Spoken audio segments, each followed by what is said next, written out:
Hello friends, कैसे हैं आप सब। आई होप आप सब अच्छे होंगे।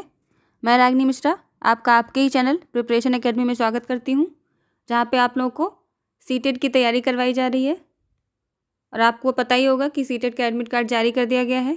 28 दिसंबर से एग्ज़ाम स्टार्ट हैं। तो अभी सिटी बता दी गई है, बट अभी डेट मेंशन नहीं है हर प्रत्येक व्यक्ति के लिए। तो आप लोग सीटेट की वेबसाइट पर अपनी नज़र बना के रखिएगा। 2 दिन पहले ही आपके एडमिट कार्ड आ जाएंगे। तो फ्रेंड्स, आइए आज हम लोग सीटीपी का एक नया सेशन शुरू करते हैं, जो कि पिछली बार ऑनलाइन एग्ज़ाम में पूछा गया था। तो फ्रेंड्स, चलिए शुरू करते हैं। और फ्रेंड्स, अगर आपको ये वीडियो अच्छी लगे तो प्लीज़ लाइक कर दीजिएगा। लाइक करने के साथ ही साथ सब्सक्राइब कर लीजिएगा और अपने फ्रेंड्स के साथ शेयर भी कर दीजिएगा। चलिए फ्रेंड्स, शुरू करते हैं। तो फ्रेंड्स, पहला क्वेश्चन देखेंगे। निम्नलिखित में से किस सिद्धांत के अनुसार विकास के विभिन्न चरणों में शरीर के विभिन्न अंग अलग अलग स्तर पर विकसित होते हैं। ऑप्शन हमको दे रखे हैं।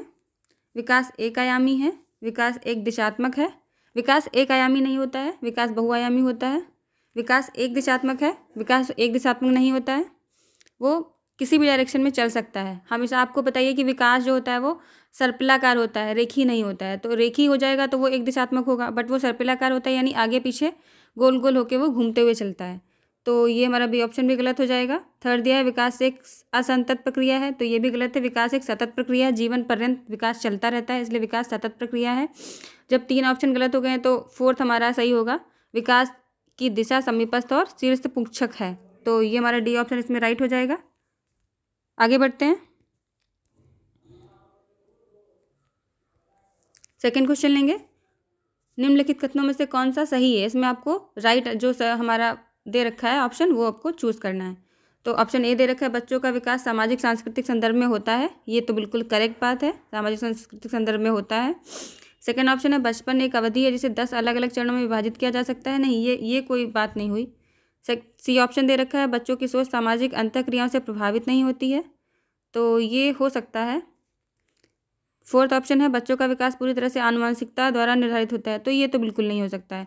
तो सबसे ज़्यादा अच्छा हमारा ऑप्शन ए ही है, जिसमें दिया गया है कि बच्चों का विकास सामाजिक सांस्कृतिक संदर्भ में होता है, तो ये हमारा ऑप्शन ए सही हो जाएगा। नेक्स्ट लेंगे।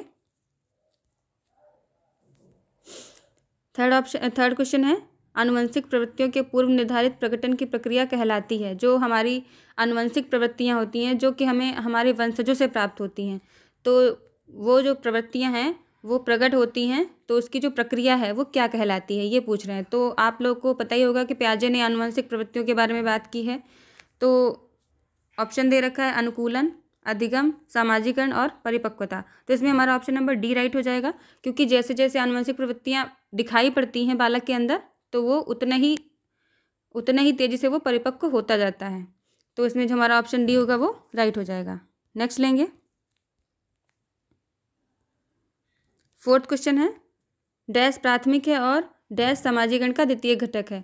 यानी कि प्राथमिक सामाजिकरण का घटक और द्वितीय सामाजिकरण का घटक हमको निकालना है। तो प्राथमिक सामाजिकरण का घटक कौन सा होता है, परिवार होता है। परिवार ऑप्शन में देखिए कहाँ पे दिया है, ऑप्शन ए में दिया है परिवार प्राथमिक घटक, और स्कूल हमारा द्वितीय घटक होता है, तो यही हमारा सही हो जाएगा। और कहीं पे भी परिवार हमको नहीं दिया गया, जबकि प्राइमरी जो हमारा होता है सामाजिकरण का, वो परिवार ही होता है, और स्कूल, मीडिया, पास पड़ोस, ये सारे द्वितीय घटक होते हैं। तो चूंकि परिवार एक ऑप्शन में दे रखा है, तो हमारा ए ऑप्शन सही हो जाएगा। नेक्स्ट लेंगे। फिफ्थ क्वेश्चन दे रखा है, लॉरेंस कोलबर्ग के अनुसार 7 से 8 वर्ष के बच्चों के नैतिक निर्णयों का प्राथमिक आधार क्या होता है। यानी कि जो 7 से 8 वर्ष का बालक होता है, उसके जो निर्णय होते हैं वो किस चीज़ पर डिपेंडेंट होते हैं। तो ऑप्शन दे रखा है, सामाजिक व्यवस्था रख रखाव, बी ऑप्शन है सामाजिक अनुबंध रख रखाव, थर्ड है दंड और आज्ञाकारिता रख रखाव, और डी है सार्वभौमिक नैतिक सिद्धांत। जो 7 से 8 वर्ष का बालक होगा, तो वो दंड और आज्ञाकारिता के हिसाब से वर्क करेगा, यानी कि ऑप्शन नंबर जो सी होगा वो हमारा सही हो जाएगा। यानी कि ये स्कूल एज होगी बच्चे की। स्कूल एज में बच्चे दंड से डरते हैं ना, तो वो दंड और आज्ञाकारिता वाला इसमें सही होगा। तो क्वेश्चन नंबर अगला लेंगे 6। जीन पियाजे के सिद्धांत में क्रमांकन संदर्भित करता है। जीन पियाजे के संदर्भ में क्रमांकन संदर्भित करता है। क्रमांकन मतलब सीरिएशन, मतलब लाइन से किसी चीज़ को लगाना, तो वो हमारा कहलाएगा क्रमांकन या सीरिएशन। तो इसमें ऑप्शन दे रखे हैं, एक आयाम के आधार पर वस्तुओं को क्रम में रखने की क्षमता, वस्तुओं को क्रम में रखने की क्षमता तो सीरिएशन हो जाएगी, क्रमांकन हो जाएगा, लाइन वाइज लाइन लगाएंगे वही क्रमांकन हो जाएगा, यानी क्रम में रखने की क्षमता। तो ये ऑप्शन हमारा बेटर है, हो सकता है। सेकंड देखेंगे, दूसरों के दृष्टिकोण को लेने की क्षमता, नहीं ये कोई बात नहीं है। थर्ड ऑप्शन है, कहानी कहने में उपयोग होने वाली सोच का एक कथात्मक रूप, ये भी नहीं होगा। डी ऑप्शन दे रखा है, किसी के स्कूल जैसे स्थानों को स्थानिक रूप से मानचित्र करने की क्षमता, तो ये स्थानिक क्षमता हो जाएगी, ये हमारी क्रमांकन क्षमता नहीं होगी। तो ऑप्शन ए इसमें सही हो जाएगा। अगला लेंगे क्वेश्चन नंबर 7। 5 वर्ष की नसीमा को निश्चित रूप से पता है कि मिट्टी के एक गोले को सांप में परिवर्तित करने से मिट्टी जो क्ले अधिक लगती है। जीन पियाजे के अनुसार उसकी सोच के पीछे क्या कारण है। अभी आपने देखो पढ़ा है सीरिएशन क्रमांकन, जो हमारा अभी पहला वाला क्वेश्चन किया उसमें हमने पढ़ा है सीरिएशन क्रमांकन। जो क्रमांकन होता है वो बच्चे की प्री ऑपरेशनल स्टेज में होता है, यानी कि पूर्व संक्रियात्मक अवस्था में होता है। और उसी स्टेज में एक और प्रक्रिया बच्चे में होती है, एक और उसमें एक गुण होता है बच्चे में, जिसको कहते हैं केंद्रीकरण। यानी कि जो बच्चों के विचार होते हैं वो एक ही चीज़ के ऊपर केंद्रित रहते हैं, फोकस्ड रहते हैं, वो चारों तरफ नहीं देख पाते हैं, चारों तरफ सोच नहीं पाते, उनकी जो सोचने का दायरा होता है वो सिर्फ एक ही चीज़ पे केंद्रित होता है। तो ये जो क्वेश्चन है वो उसी केंद्रीकरण पर आधारित है। तो कह रहे हैं कि नसीमा जो है वो निश्चित रूप से पता है कि मिट्टी के गोले को सांप में परिवर्तित करने से मिट्टी जो होगी वो अधिक लगेगी। मतलब एक मिट्टी का गोला है, उसको वो सांप के रूप में परिवर्तित करना चाहती है। सांप मतलब टेढ़ा बेढ़ा होता है, तो उसके रूप में परिवर्तित वो करना चाहती है। तो उसको लगता है कि ये जो मिट्टी का गोला है ये कम पड़ जाएगा, उसके और अधिक ज़्यादा मिट्टी चाहिए होगी, जबकि वो ये नहीं सोच पा रही कि अगर हम छोटा सांप बनाएंगे तो उतनी ही मिट्टी में बन जाएगा। तो उसकी जो सोच है वो सिर्फ केंद्रीकरण पर आधारित है, वो एक ही चीज़ पे सेंटर्ड है। तो इसमें हमारा जो ऑप्शन बी होगा वो राइट हो जाएगा। वो उसकी जो सोच है वो केंद्रीकरण है, तो उसकी सोच के पीछे का कारण क्या है, केंद्रीकरण है। तो अब नेक्स्ट लेंगे हम लोग 8th क्वेश्चन में जाएंगे। लेव वाइगोत्स्की ने किस सिद्धांत के साथ संज्ञानात्मक विकास का एक नियम प्रस्तुत किया है। तो व्यवहारवाद, मनोविश्लेषणवाद, सार्वभौमिकतावाद, सामाजिक संरचनावाद। तो ये तो आपको पता ही है कि सामाजिक सांस्कृतिक परिप्रेक्ष्य की बात कौन करता है, लेव वाइगोत्स्की करते हैं। तो इसमें ऑप्शन ए राइट हो जाएगा। नेक्स्ट लेंगे क्वेश्चन नंबर 9। निम्नलिखित में से कौन सा शब्द लेव वाइगोत्स्की द्वारा स्वयं से बात करने के बच्चे के कार्य का वर्णन करने के लिए उपयोग किया गया है। वाइगोत्स्की किस चीज़ का उपयोग करते हैं, निजी भाषण का, जोर से बात करना, ये नहीं करते हैं। मचान का उपयोग करते हैं वाइगोत्स्की। और अहंकार केंद्रितता की बात कौन करता है, ईगोसेंट्रिज्म, ये हमारे पियाजे बात करते हैं। वो भी कब करते हैं, जब बालक किशोरावस्था में होता है तब। तो इसमें हमारा सबसे जो बेटर ऑप्शन है वो ऑप्शन नंबर ए हो जाएगा, निजी भाषण। अगर बच्चा खुद से बात कर रहा है तो वो निजी भाषण कहलाएगा। ठीक है, नेक्स्ट लेंगे हम लोग क्वेश्चन नंबर 10 पे आएंगे। निम्नलिखित में से कौन एक प्रगतिशील कक्षा की विशेषता है। प्रगतिशील कक्षा में कौन सी विशेषता होती है, प्रयोग और अभ्यास पर ध्यान दें, हो सकता है क्षमता आधारित निश्चित अलगाव की बात नहीं करता। सहयोगात्मक अधिगम, यही हमारा ऑप्शन सबसे अच्छा है। जो प्रगतिशील कक्षा होती है उसमें जो छात्र होते हैं वो एक दूसरे का सहयोग करते हैं, मिलजुल कर कार्य करते हैं, तो ये हमारा सबसे बेटर ऑप्शन है। नेक्स्ट लेंगे क्वेश्चन नंबर 11 है। एक बच्चे में दूसरों के विचारों और इच्छाओं को समझने की क्षमता होती है। बच्चे परिपूर्ण हैं। अगर बच्चे एक दूसरे के विचारों को समझ रहे हैं तो उनके अंदर कौन सी जो चीज़ है वो विकसित हो चुकी है। तो स्थानिक बुद्धिमत्ता विकसित है, नहीं ये बात नहीं हुई। पारस्परिक बुद्धिमत्ता, हाँ ये बिल्कुल बेटर ऑप्शन है, क्योंकि बच्चा अगर एक दूसरे की सोच को, अपने एक दूसरे की चीज़ों को समझ रहा है तो वो पारस्परिक बुद्धिमत्ता उसके अंदर विकसित हो चुकी है। उसकी जो बुद्धिमानी है, उसकी जो बुद्धि है वो पारस्परिक रूप से अच्छी हो गई है। तो इसमें जो हमारा बी ऑप्शन होगा वो बेटर है, तो बी ऑप्शन हमारा सही हो जाएगा। अगला क्वेश्चन लेंगे क्वेश्चन नंबर 12। राष्ट्रीय शिक्षा नीति 2020 में निम्नलिखित में से कौन सा कथन प्रस्तावित है। ऑप्शन ए दे रखा है, अपनी मातृभाषा में शिक्षित होना शैक्षिक और तकनीकी प्रगति के लिए हानिकारक है। ये तो गलत है, नेगेटिव है, हानिकारक दे रखा है। ऑप्शन बी में जाएंगे, स्कूलों को बच्चों को अपनी पहली भाषा के रूप में अंग्रेजी सीखने और बोलने के लिए प्रोत्साहित करना चाहिए। ये बात बिल्कुल गलत है, अंग्रेजी को नहीं प्रोत्साहित करना है, हमें हमेशा मातृभाषा को प्रोत्साहित करना है बच्चे की। सी ऑप्शन है, युवा छात्रों के लिए बहुभाषावाद के अधिक संज्ञानात्मक लाभ हैं। ये बहुभाषावाद हमारा पॉजिटिव वर्ड होता है, तो ये ऑप्शन हो सकता है। डी पे देखेंगे, द्विभाषी दृष्टिकोण छात्रों को भ्रमित करता है, तो ये तो नेगेटिव पहले ही कर दिया, भ्रमित कर ही नहीं सकते छात्र को, तो हमारा जो ऑप्शन सी है वो इसमें राइट हो जाएगा। नेक्स्ट लेंगे क्वेश्चन नंबर 13। लैंगिक भूमिका है, सीखा हुआ व्यवहार है, सहवर्ती व्यवहार है, जैविक निर्माण है, आनुवंशिक रूप से निर्धारित है। जो लैंगिक भूमिका है वो समाज में होती है, जैसे कि एक लड़का है जो ये काम करेगा या एक लड़की है वो जो ये काम करेगी, तो वो लैंगिक जो भूमिका होती है वो सीखा हुआ व्यवहार है। व्यक्ति जो बच्चे होते हैं वो अपने आस पड़ोस के लोगों से, अपने समाज से ये सारी चीज़ें सीखते हैं, इसलिए जो लैंगिक भूमिका है वो एक सीखा हुआ व्यवहार है। नेक्स्ट लेंगे, क्वेश्चन नंबर 14 है, सतत और व्यापक मूल्यांकन का प्राथमिक लक्ष्य है एक लेखक के साथ छात्रों के प्रदर्शन की तुलना करना। गलत है। बी, बच्चों की समझ का आकलन करने और छात्रों के लिए पाठ्यक्रम और शिक्षा शास्त्र का संशोधन करना। हो सकता है छात्रों को उनके प्रदर्शन के अनुसार स्थान प्रदान करना, ये भी गलत है। विशेष विषयों में छात्रों को उत्तीर्ण अनुत्तीर्ण घोषित करना, ये भी गलत है। हमारा बी ऑप्शन सबसे अच्छा है। अगला लेंगे क्वेश्चन 15 है, अपनी कक्षा के लिए आकलन का तरीका निर्धारित करने से पहले शिक्षक को किन बातों का ध्यान रखना चाहिए। ऑप्शन दे रखे हैं, मेरे स्थान पर परिणामों का उपयोग कौन करेगा, अलग अलग छात्रों के सीखने की अवस्था का पता लगाने का सबसे अच्छा तरीका क्या है, मेरी शिक्षा शास्त्र पर चिंतन करने में कौन सी विधि मेरी मदद करेगी, और कौन सी विधि छात्रों को चिन्हित और अलग करने में मदद करेगी। छात्रों को कभी चिन्हित नहीं करेंगे, ना हम छात्रों को अलग करेंगे, तो ये हमारा ऑप्शन गलत हो जाएगा और 1, 2 और 3 ये सही हो जाएंगे। तो ये देखिए 3 ऑप्शन कहाँ पे दे रखे हैं, फर्स्ट सेकंड एंड थर्ड हमारा दे रखा है ऑप्शन नंबर ए में, यानी कि ऑप्शन नंबर ए सही हो जाएगा। तो नेक्स्ट लेंगे, क्वेश्चन नंबर 16 है, समावेशी शिक्षा का तात्पर्य है EWS आर्थिक रूप से कमजोर वर्ग कोटा केवल सरकारी स्कूलों में उपलब्ध कराया जाना चाहिए। ये कोई बात नहीं है कि EWS वालों को हम कमजोर वर्ग वाले छात्रों को सरकारी स्कूलों में ही कोटा देंगे, जबकि हमारी राष्ट्रीय शिक्षा नीति कहती है कि जो प्राइवेट स्कूल है उसमें भी हम 25% जो कोटा है वो EWS वालों को देंगे। तो ये तो नेगेटिव हो गया, क्योंकि सरकारी स्कूल की बात कर रहा है, केवल सरकारी स्कूल की।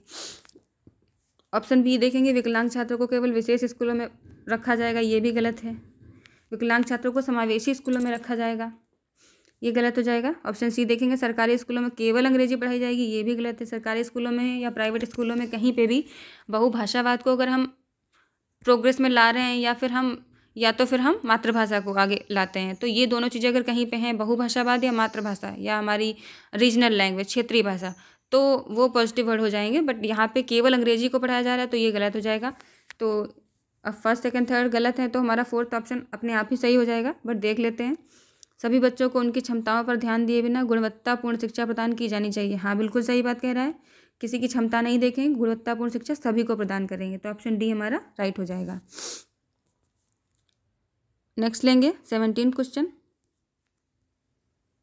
ये अभिकथन वाला क्वेश्चन है। अभिकथन दे रखा है, अध्यापन के समय शिक्षक को शिक्षण के संदर्भ को निरूपित करने के लिए विभिन्न तरीकों का प्रयोग करना चाहिए, बिल्कुल सही दे रखा है। कारण देखेंगे, शिक्षकों को शिक्षार्थियों की विविध आवश्यकताओं के अनुरूप अपनी शिक्षा शास्त्र को अनुकूलित करने की आवश्यकता है। ये आर भी उसका यानी जो कारण है वो भी सही दे रखा है, यानी कि ए सही है और आर उसकी व्याख्या भी करता है। तो ऑप्शन नंबर इसमें ए सही हो जाएगा, दोनों सही हैं और आर ए की व्याख्या कर रहा है। नेक्स्ट लेंगे 18 क्वेश्चन है, एक बच्चे को लिखने में नियमित कठिनाई का सामना करना पड़ता है, उसे अक्षरों के निर्माण और शब्दों के अंतर में भी एक चुनौती का अनुभव होता है। ये विशेषताएं निम्नलिखित में से किस अधिगम अक्षमता की ओर संकेत करती हैं। तो इसमें देखिए, बच्चे को लिखने में कठिनाई हो रही है मतलब डिस्ग्राफिया होगा। लिखने में कठिनाई का मतलब ही है डिस्ग्राफिया, लेखन से संबंधित कोई विकार है तो वो डिस्ग्राफिया में जाएगा, ज़्यादा सोचने की ज़रूरत नहीं है। नेक्स्ट लेंगे 19 क्वेश्चन है, छात्रों के बीच व्यक्तिगत मतभेदों को पूर्ण करने के लिए एक शिक्षक को क्या करना चाहिए। अगर व्यक्तिगत मतभेद हैं छात्रों में, तो मानकीकृत निर्देशात्मक विधियों और मूल्यांकन के समान तरीकों का उपयोग करना चाहिए। नहीं, बिल्कुल नहीं, समान तरीके करेंगे तो अगर व्यक्तिगत मतभेद हैं तो एक बच्चा तो बहुत अच्छे मार्क्स ले आएगा, एक बच्चा बिल्कुल फेल हो जाएगा। तो समान तरीके यूज़ नहीं करेंगे। अगर बच्चों में व्यक्तिगत मतभेद है तो हम जो हमारे मूल्यांकन के तरीके हैं उनको हम लोग चेंज करके करेंगे, हर बच्चे के लिए एक नया मूल्यांकन का तरीका, जिससे कि वो परफेक्ट बने, जिससे कि वो परफेक्ट आंसर दे पाए। बी ऑप्शन देखेंगे, विभिन्न शैक्षणिक उपागमों और मूल्यांकन के साधनों का प्रयोग करेंगे। अब देखिए इसमें विभिन्न दे रखा है, विभिन्न शैक्षणिक उपागमों का उपयोग करेंगे, तो ये हमारा ऑप्शन हो सकता है पॉजिटिव है। थर्ड देखें, स्मरण रखने की सुनिश्चित, स्मरण करना तो गलत बात होती है, स्मरण तो नेगेटिव वर्ड होता है, स्मरण करना तो ये तो बिल्कुल ही गलत हो जाएगा। किसी चीज़ को रटवाएंगे नहीं, याद नहीं करवाएंगे बच्चे को कभी भी।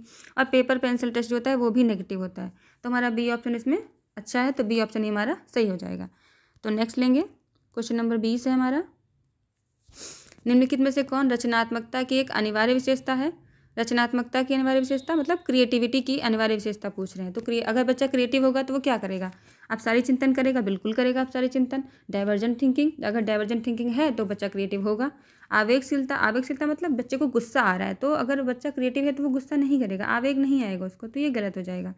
विचार में केंद्र, अगर बच्चा क्रिएटिव है तो उसके जो विचार होंगे वो केंद्रीकरण में नहीं आएंगे, उसके जो विचार होंगे वो विकेंद्रीकरण में होंगे, वो चारों तरफ से सोचेगा, चारों दिशाओं में सोचेगा, तो ये हमारा सी भी गलत हो जाएगा। और अभिसरण सोच, अभिसरण सोच मतलब हमारी कन्वर्जेंट थिंकिंग मतलब वो एक ही चीज़ को फोकस करके सोच रहा है, तो ये भी नहीं होगा, तो हमारा ऑप्शन नंबर ए सही हो जाएगा।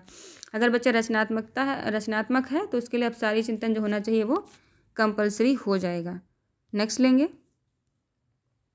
21 वाला क्वेश्चन है, छोटे बच्चे ज्ञान का निर्माण करते हैं और अर्थ बनाते हैं, तो अर्थ बनाते हैं इसमें दे रखे हैं ऑप्शन हमारे सक्रिय अन्वेषण करके, ठीक है, खेल खेल में सीख के, ठीक है, सामग्री और प्रयोग पर सक्रिय होके, ये भी ठीक है, और फोर्थ है साथियों और वयस्कों के साथ बातचीत करके, तो ये भी सही है। तो इसमें हमारे फर्स्ट, सेकंड, थर्ड, फोर्थ चारों ऑप्शन सही है, तो हमारा डी ऑप्शन राइट हो जाएगा। नेक्स्ट लेंगे 22वां क्वेश्चन है, बच्चों को फ़ोन नंबर याद रखने में सहायता करने के लिए एक शिक्षक ने छात्रों को फ़ोन नंबर के 10 अंकों को 3-4 छोटी इकाइयों में विभाजित करने और फिर याद रखने का सुझाव दिया। यहाँ शिक्षक द्वारा सुझाई गई रणनीति कहलाती है।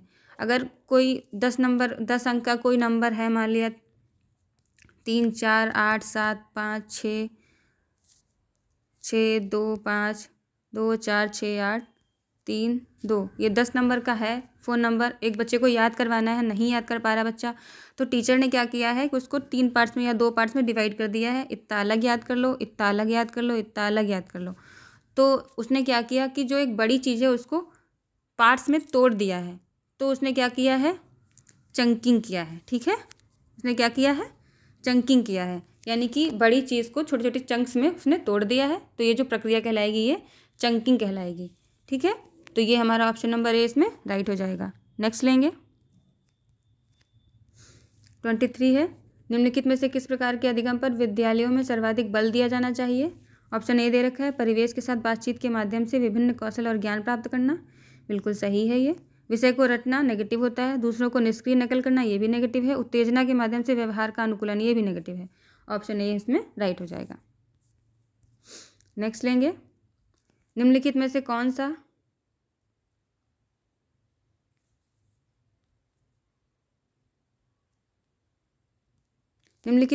सा संग्रह छात्रों के बीच पढ़ने की सुविधा के लिए एक सामाजिक रचनावादी दृष्टिकोण का उदाहरण देता है। सामाजिक रचनावादी दृष्टिकोण का उदाहरण पूछ रहा है, तो इसमें ऑप्शन दे रखे हैं, सलमा छात्रों को नए शब्द सीखने में मदद करने के लिए फ्लैश कार्ड का उपयोग करती है और सही प्रतिक्रियाओं के लिए उन्हें कैंडी से पुरस्कृत करती है। मतलब ये बाह्य अभिप्रेरणा दे रही है बच्चे को, तो ये नेगेटिव बोला जाएगा, क्योंकि बाह्य अभिप्रेरणा से अच्छा होता है कि आंतरिक अभिप्रेरणा। अब देखते हैं कि आगे कुछ उसमें क्या दे रखा है ऑप्शंस में। तो दूसरा ऑप्शन दे रखा है कि प्रमति ने अपने छात्रों को पढ़ने के लिए विभिन्न प्रकार की पुस्तकों में से चुनने को कहा। बहुत सारी चीज़ें दी, उसमें बहुत सारी पुस्तकें दी, उसमें से उसने कहा कि एक को चुन लो, ठीक है, बच्चों ने एक चुन लिया। उसके बाद में वे छात्र जो किसी विशेष पुस्तक को पढ़ते हैं, छात्र ने एक पुस्तक चुनी, उसको पढ़ा, उसके बाद में नियमित रूप से पुस्तक पर चर्चा की जा रही है, तो ये बहुत ज़्यादा ही पॉजिटिव वर्ड है, क्योंकि बहुत सारी चीज़ों में से एक को उसने चुना है, फिर उसको वो पढ़ रहा है, उस पर फिर चर्चा हो रही है, यानी उसने जो भी पढ़ा है वो उसके अंदर तक उसकी समझ को विकसित करेगा। तो ये हमारा बी ऑप्शन तो बिल्कुल पॉजिटिव है, तो ये तो हमारा हो जाएगा सही। थर्ड देखेंगे, अरुंधति नए शब्दों के अर्थ को निर्धारित करने में मदद करने के लिए प्रासंगिक सामग्री के उपयोग को महत्व पर जोर दे रही है, ये भी हमारा बिल्कुल सही है। जो एक अध्यापिका है अरुंधति, वो नए वर्ड्स को सिखाने के लिए बच्चों में प्रासंगिक सामग्री जो होती है उसको दे रही है, जिससे कि बच्चे नए वर्ड्स को जल्दी जल्दी से सीखें। अब फोर्थ देखेंगे, रेखा अपने छात्रों को शब्द याद करवा रही है, तो ये तो नेगेटिव हो जाएगा पहले ही, तो ये गलत हो जाएगा। फर्स्ट अब एक बार और देख लेते हैं, सलमा छात्रों को नए शब्द सीखने में मदद करने के लिए फ्लैश कार्ड का उपयोग कर रही है और पुरस्कृत कर रही है कैंडी से, तो ये भी नेगेटिव हो जाएगा, यानी कि हमारा सेकंड और थर्ड जो होगा वो सही आंसर होगा। सेकंड और थर्ड किस में दे रखा है, ऑप्शन नंबर सी में दे रखा है, ऑप्शन नंबर सी सही हो जाएगा। अगला क्वेश्चन लेंगे हम लोग, 25वां क्वेश्चन है, एक शिक्षक के रूप में आप अपने विद्यार्थियों में समस्या समाधान क्षमताओं को कैसे सुगम बना सकते हैं। ऑप्शन दे रखे हैं, अपने छात्रों में भय उत्पन्न करके, भय नहीं उत्पन्न करेंगे, बच्चे को डराएंगे नहीं बिल्कुल भी। ऑप्शन बी है, समस्या को हल करने के एक निश्चित तरीका नहीं देंगे बच्चे को विभिन्न तरीके देते हैं। विश्लेषण के उपयोग को प्रोत्साहित करेंगे, विश्लेषण का उपयोग करेंगे तो बच्चा बहुत ज़्यादा एक्टिव रहेगा, तो ये हमारा ऑप्शन नंबर सी जो होगा वो सही हो जाएगा। ऑप्शन डी देख लेते हैं, निष्क्रियाद। निष्क्रियाद भी नेगेटिव हो जाएगा तो ये भी गलत हो जाएगा। ऑप्शन सी हमारा सही हो जाएगा। नेक्स्ट लेंगे 26वां क्वेश्चन है, निम्नलिखित में से किसके परिणाम स्वरूप सार्थक अधिगम की सुविधा होगी। सार्थक अधिगम मतलब बच्चे जो भी सीख रहे हैं वो उनके समझ को या उनकी प्रेरणा को विकसित करे, तो वो हमारा सार्थक अधिगम कहलाएगा। तो इसमें हमारा ऑप्शन दे रखे हैं, कक्षा में गैर प्रासंगिक शिक्षा को बढ़ावा देना। गैर प्रासंगिक शिक्षा को क्यों बढ़ावा देंगे हम लोग शिक्षा को प्रासंगिक रूप में बढ़ावा देते हैं ना, तो ये गैर प्रासंगिक तो नेगेटिव हो जाएगा, उसका अपोजिट है, तो ये ऑप्शन ए नहीं होगा। बी पे जाएंगे, किसी समस्या पर काम करने के कई तरीकों को प्रोत्साहित करेंगे। अब देखिए जहाँ पे विभिन्न तरीके होते हैं, कई तरीके होते हैं, वो हमारा सबसे बेटर ऑप्शन होता है, तो ये हमारा सही होगा। अगला देख लेंगे, रट कर सीखना तो गलत हो जाएगा। शिक्षक द्वारा लिखे उत्तरों को ब्लैक बोर्ड से कॉपी करना भी गलत हो जाएगा, तो हमारा बी ऑप्शन इसमें सही होगा। अब हम लोग नेक्स्ट लेंगे, थर्ड लास्ट क्वेश्चन है ये हमारा, छात्रों को डैश की भावना का अनुभव होने की संभावना है जब वे किसी कार्य में अपनी सफलता की व्याख्या करने के लिए आंतरिक कारकों को जिम्मेदार ठहराते हैं। तो इसमें ऑप्शन दे रखे हैं, शर्म का अनुभव होगा। अगर छात्र जो है वो अपने आंतरिक कारकों को जिम्मेदार ठहरा रहे हैं अपनी सफलता का, तो छात्र शर्म महसूस करेंगे? बिल्कुल नहीं। अगर छात्र खुद अपनी सफलता का जिम्मेदार खुद को ठहरा रहा है तो वो शर्म नहीं महसूस करेगा, ना ही वो क्रोध महसूस करेगा। हाँ, गर्व महसूस करेगा, चिंता महसूस नहीं करेगा। तो हमारा ऑप्शन नंबर सी इसमें सही हो जाएगा। अगर छात्र को कोई सफलता मिलती है, किसी बच्चे को सफलता मिलती है, तो उसके बाद में वो कहता है कि हाँ मैंने मेहनत की है इसलिए मुझे सफलता मिली है, तो उसके अंदर क्या फीलिंग आ रही है? वो गर्व महसूस कर रहा है कि हाँ मैंने मेहनत की इसलिए मुझे सफलता मिली। तो ये हमारा ऑप्शन नंबर सी जो होगा इसमें सही हो जाएगा। तो नेक्स्ट लेंगे, थर्ड लास्ट क्वेश्चन है ये हमारा, शिक्षा के प्राथमिक स्तर पर बहुसंवेदी दृष्टिकोण के प्रयोग को प्रोत्साहित किया जाना चाहिए, क्योंकि बहुसंवेदी दृष्टिकोण के प्रयोग को प्रोत्साहित करेंगे। क्यों प्रोत्साहित करेंगे उसके ऑप्शन दे रखे हैं। यह अधिगम को और अधिक प्रभावी बनाएगा, बिल्कुल प्रभावी बनाएगा। कुछ बच्चों को शिक्षा से बाहर करने का अवसर देगा, नहीं, बच्चों को शिक्षा से बाहर कभी नहीं करेंगे। शिक्षकों के लिए बहुत अधिक निर्देश समय बचाता है, शिक्षकों के लिए कुछ भी हम अच्छा नहीं करेंगे, हमेशा बच्चे को भगवान मानेंगे, बच्चा ही हमारा सर्वोपरि होता है। बच्चों में नम्रता उत्पन्न करेगा, नम्रता की कोई बात नहीं है। हमारा ऑप्शन नंबर ए जो होगा वो इसमें राइट हो जाएगा। नेक्स्ट क्वेश्चन लेंगे, हमारा सेकंड लास्ट क्वेश्चन है ये, बच्चे अक्सर विभिन्न अवधारणाओं के बारे में वैकल्पिक अवधारणाएं और गलत धारणाएं बनाते हैं। इस संदर्भ में निम्नलिखित में से कौन सा कथन सही नहीं है? सही नहीं पूछ रहा है, तो ऑप्शन ए देखेंगे, छात्रों द्वारा बनाई गई वैकल्पिक धारणाओं और गलत धारणाओं को शिक्षक द्वारा अत्यधिक हतोत्साहित किया जाना चाहिए। ये तो नेगेटिव है, नेगेटिव हमको पूछ रहा है, तो यही हमारा ऑप्शन सही हो जाएगा। अगला देख लेंगे, बच्चों के साथ साथ वयस्कों में भी वैकल्पिक धारणाएं और भ्रांतियों का बनना बहुत स्वाभाविक है। बिल्कुल स्वाभाविक है, अगर बच्चे धारणाएं बना सकते हैं तो बड़े भी धारणाएं बना सकते हैं। सी देखेंगे, एक शिक्षक को इन वैकल्पिक अवधारणा और भ्रांतियों पर ध्यान देना चाहिए, क्योंकि बच्चे जो हैं वो शिक्षण अधिगम में महत्वपूर्ण भूमिका निभाते हैं इन वैकल्पिक धारणाओं के माध्यम से। तो ये जो हमारा सी है ये भी सही है।